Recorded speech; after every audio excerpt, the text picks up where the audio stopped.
ప్రకృతి యొక్క ఉత్తమమైన సృష్టి.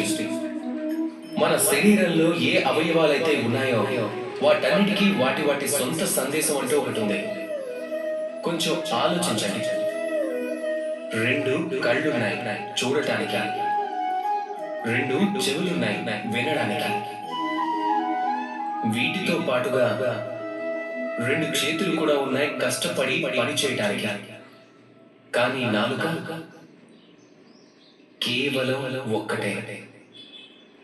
నాలుకకు ఇరువైపులా బలమైన దంతాలుంటాయి దాని రక్షణ కోసం. ఎప్పుడైనా ఆలోచించారా ఎందుకన్నది?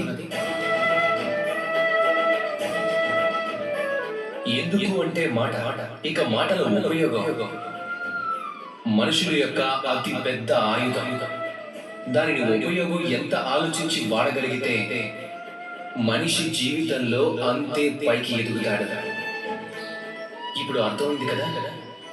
చూడండి, వినండి, ఎక్కువగా అర్థం చేసుకోండి, తక్కువగా మాట్లాడండి.